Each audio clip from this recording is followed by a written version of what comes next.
I have a theory about the origin of gardening and agriculture. And I think there's no way of talking about this, but when talking about the origins of these things, a friend of mine has written a book about the origins of gardens, and we've been talking about this a lot.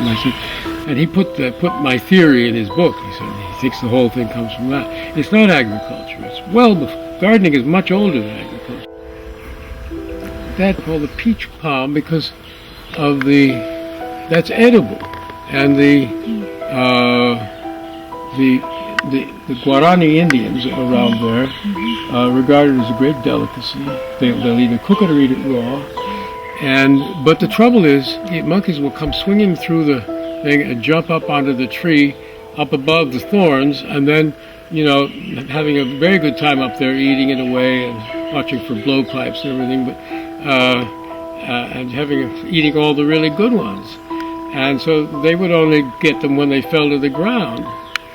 And my theory is that one day they were going through the forest, and the guy said, I think I could reach over there from that tree. And he climbs up another tree which is quite close to it.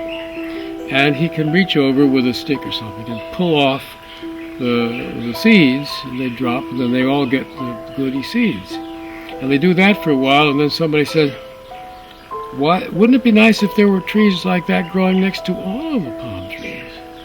So they start taking little kicky trees and planting them near the palm trees. That's gardening. You're not altering the environment. You're simply moving some things around to have an effect that you want.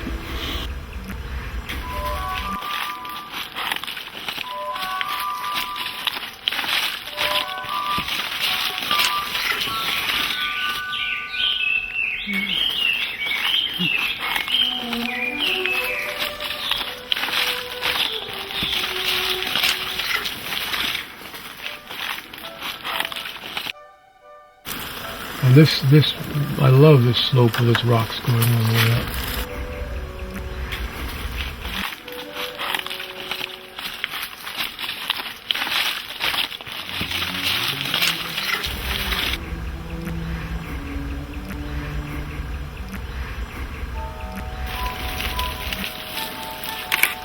When they have a lot of heat, a lot of beard on them, it's usually to protect them from drought and heat.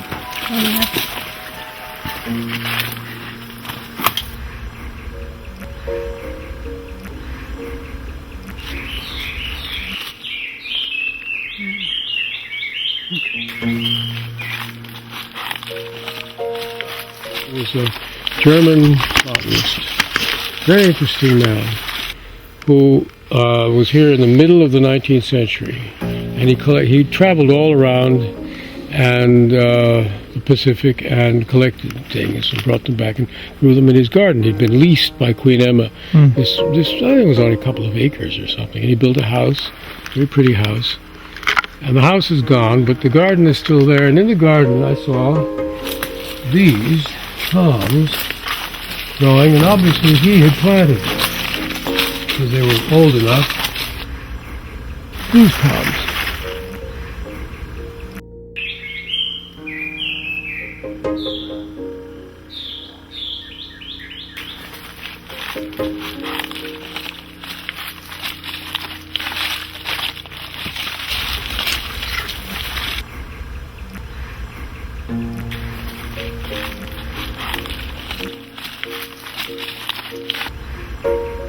So Livistona from the Philippines, with thorns on them.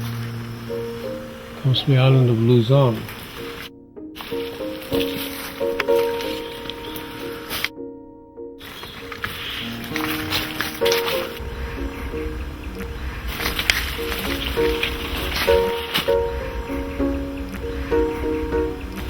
I work writing in the morning.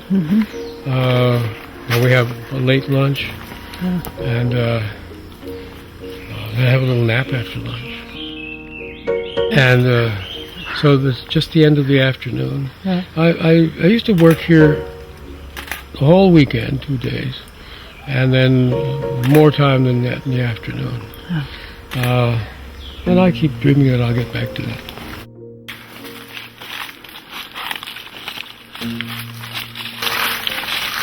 And the other nice part of the day, Skeeter, it's all nice, but I like to get up very early, like 5:30, and sit for an hour and a half.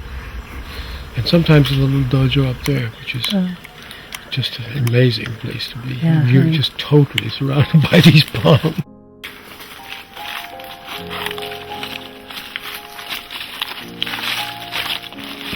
I went to see a wonderful man 20-some years ago in Kyoto, Kobori. He was then Kobori Roshi. Sensei, he didn't want to be called Roshi. And he was at Myoshinji.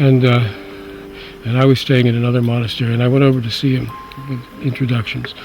And he would only see somebody, if he saw them at all, for a half a day. Queen of England came and wanted to see him for an hour, and he said, "I'm not seeing anybody for an hour, you know. That's not serious." And he was in his early 70s then, and he said, "Oh," he said, the great joke has been played on me." He said, "The two things in the world that I care most about doing are Zazen and my garden." And he said, "My knees are giving me hell."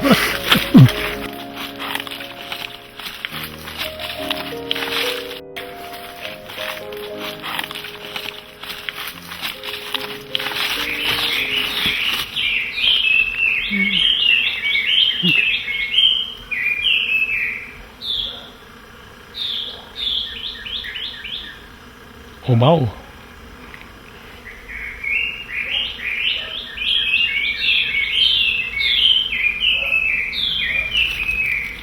Skeeter, you ever hear that guy wake up in the morning? Mm-hmm. Yes. Isn't that wonderful? Well, you know, I heard a thrush the first day I came to this land up here. I walked out at this hour of the day, and it was going on, and I thought, I know it's wrecked, I know it's ruined land, but I really want to stay here. I want to hear that. You know, the wonderful thing about thrushes, the entire thrush family, the only one that can't sing is the American robin. They're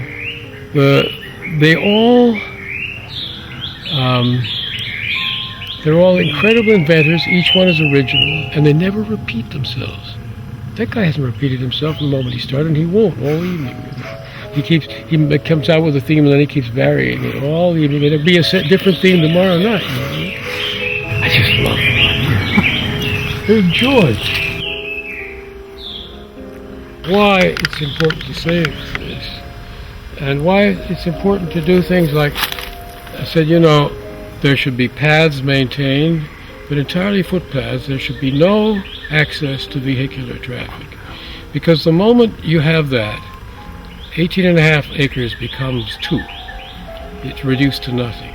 And the thing here is the illusion of forest, the illusion of distance, the illusion of silence. When you're down here, you don't hear the roads. We've got roads on both sides, and you don't hear them. You don't hear voices. You don't hear it. You hear the Omao.